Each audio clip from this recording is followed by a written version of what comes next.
女孩下班抄小路回家，哪知在路过小巷时却被人一把撸走，男人将女孩狠狠摔在地上，女孩被吓得浑身颤抖，只能努力裹紧身上的衣服，蜷缩成一团。因为患有严重口吃，她甚至连一句完整的呼救都喊不出来。可几人明显没打算放过她，女孩惊恐的胡乱踢打，这样的行为瞬间激怒了几人，遭到几人的毒打，直到女孩无力反抗，女孩哭着求饶，希望几人能大发善心。看到女孩越是楚楚可怜，几人就越是兴奋。女孩绝望地闭上眼睛，而男人们则一脸猥琐地笑着，抢过牛仔裤也狠狠闻了起来。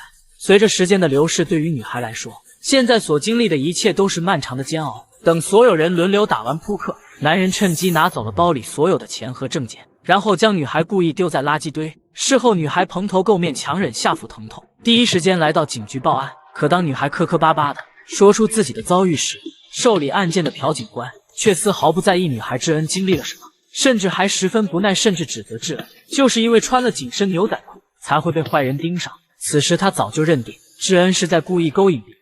女孩绝望又震惊，却因为口吃无法为自己辩解。面对警员的指责，她只好拿出唯一的证据，显然这是智恩拼命抵抗时从色狼头上拽下来的。如果做 DNA 鉴定，很快就能找到罪犯。可劳朴不耐烦地接过头发，随手就放在了一边，甚至劳朴还掩饰不住的讥讽，这又不是杀人案，怎么可能斥巨资做鉴定？随后让智恩回家等消息，就将他打发。智恩身无分文，只能一瘸一拐地徒步往家走。一路上他像只惊弓之鸟，每一个从他身边经过的人都会把他吓得瑟瑟发抖。经过几个小时的努力，他终于回到家。马桶里的血水，身体的疼痛时刻提醒着他经历了怎样恐怖的折磨。智恩刚从厕所出来，就看到他的床上正坐着刚才侵犯他的小混混。男人一脸猥琐的死死盯着智恩。他根据智恩包里的身份证找到了智恩的住处，然后光明正大的拿着钥匙溜进了智恩的卧室，想要再次进行施暴。智恩想要呼救，可害怕让他结巴到失声，这也给了对方可乘之机。随即男人欺身而上，一巴掌打晕了女孩。看着女孩身上的血，使他更加疯狂起来。此时隔壁的邻居听到这边痛苦的惨叫，非但没有报警的打算，反而贴在墙上听得津津有味。智恩一边挣扎一边乱抓，终于够到床头的奖杯，朝男人头上狠狠砸去。趁男人倒地，智恩连忙逃走，可男人还不死心，一把抓住智恩，还想继续施暴。他慌乱间捡起奖杯碎片，直直将碎片插进了男人的脖子。此时的男人死到临头，还是没认清现实，嘴里喃喃地说着：“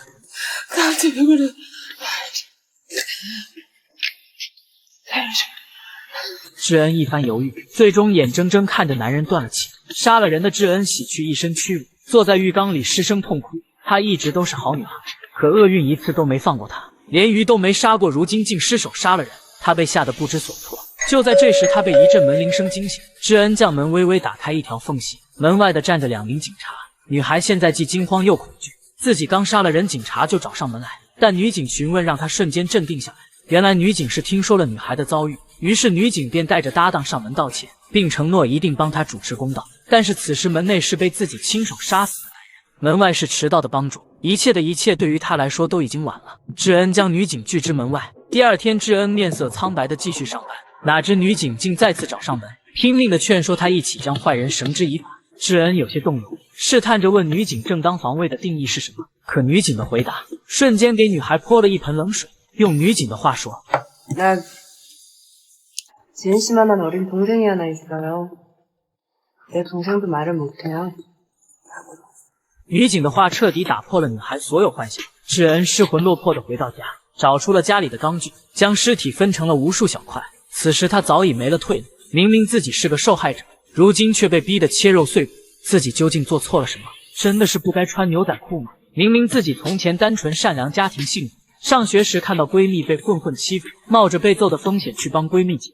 上班后她和闺蜜同住宿舍，听到闺蜜被男友家暴，她会勇敢的上前敲门，结果被闺蜜的男友按在地上就是一顿毒打。事后还被闺蜜斥责多管闲事。你以为命运对她的不公仅此而已了吗？当年女孩有着优秀的射击天赋，是最有希望进入国家射击队的，但是没想到的是，闺蜜和混混骑着摩托车横冲直撞，最后造成严重车祸，父母双亡，自己也留下后遗症，患上了严重的口吃病。即便命运如此不公，可女孩从来没想过放弃。她白天在纺织厂打工赚钱，晚上学着漫画设计。她的努力和天赋最终没有辜负她，最终成功的面试上了一家500强企业。可现实就是这么残忍。就在入职前，她却被几个人渣毁了一生。就在她陷入回忆痛苦之时，门铃响了起来。闺蜜再次被男友家暴，想在她家躲一下，可此时的房间到处都是尸块，智恩根本无法解释，死死堵住房门不让闺蜜进门。可闺蜜不管不顾，想要硬闯。智恩慌乱间不小心一巴掌打在了闺蜜脸上，这下她连唯一的朋友也没有。回到屋里，看着怎么也关不住的冰箱，她无奈只能去抛尸，将自己包裹严实。趁着晚上，她提着一袋尸块准备去扔掉。与此同时，朴警官却找上门调查案子，谁知刚好遇到回家的邻居。听了邻居的话，朴警员似乎意识到什么，此时他已经认定女孩是和男友闹了矛盾，才来到警局报的假警。他觉得就是因为女孩，自己才被上司骂得狗血喷头。刚将车子开到路边，朴警员刚好看到去抛尸的智恩，见此，朴警员赶忙追了过去。他跟上来也不是为自己怠慢而道歉的，他以智恩报假警为由，张口就说出500万才能私了。智恩不想理会，转头就走。朴警员不依不饶，上前阻拦，竟一把将智恩手里的袋子扯掉。看到智恩心虚的表情，朴警员下意识蹲下查看，看到里面的断手，他瞬间被吓得瘫软在地。反应过来后，他一把将智恩摔倒在地，对着他一顿拳打脚踢，嘴上还不干不净地说着污言秽语。老朴拿出手铐准备逮捕智恩，吓得智恩连连后退。他清楚知道如果被抓会面对什么，挣扎间他不小心踢掉了对方的配枪，之后索性一不做二不休，一板砖照着男警的脑袋就砸了上去。朴警官捂着脑袋起身准备发作，智恩害怕极了，不断后退，谁知他竟刚好摸到了男警掉落的枪。女孩捡起手枪瞄准了男警，此时的男警还在嘲笑着女孩，甚至还挑衅女孩让她开枪。看着越来越近的男人，女孩终是怒了，扣手击。被一枪毙命的警察怎么也不会想到，智恩本就是射击冠军，射击对他来说轻而易举，杀人本不是女孩的本意。可事情到了这种地步，他早已没了回头的路。